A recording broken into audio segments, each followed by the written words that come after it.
அனைவருக்கும் எஸ்பி ஸ்லோகாஸின் இனிய வணக்கம். ஸ்ரீ சிவமங்களா அஷ்டகத்தை இப்பதிவில் நாம் பார்க்கலாம்.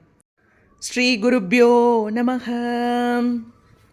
பவாய சந்திரசூடாய நிர்குணாய குணாத்மனே காலகாலாய ருத்ராய நீலக்ரீவாய மங்களம் விருஷாரூடாய பீமாய व्याघ्रचर्माम्बराय च पशूनां पतये तुभ्यं गौरीकान्ताय मङ्गलं भस्मोद्धूलितदेहाय व्यालयज्ञोपवीतिने रुद्राक्षमालभूषाय व्योमकेशाय मङ्गलं सूर्यचन्द्राग्निनेत्राय नमः कैलासवासिने सच्चिदानन्दरूपाय प्रमतेशाय मङ्गलं मृत्युञ्जयाय साम्बाय सृष्टिस्थित्यन्तकारिणे त्र्यम्बकाय सुशान्ताय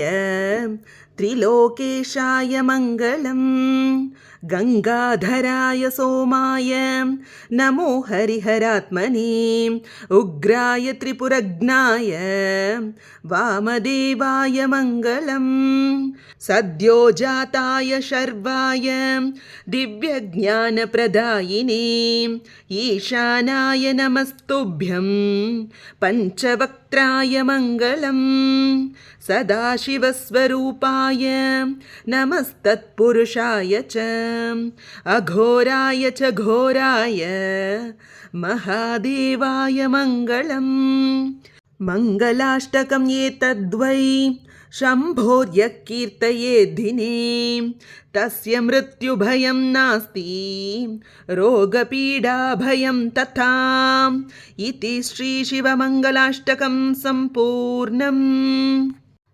சிவ பூஜையின் முடிவில் இந்த சிவமங்களாஷ்டகத்தை துதித்து வழிபட மரண பயம் நீங்கி நாம் நினைத்த காரியமும் நிறைவேறும்.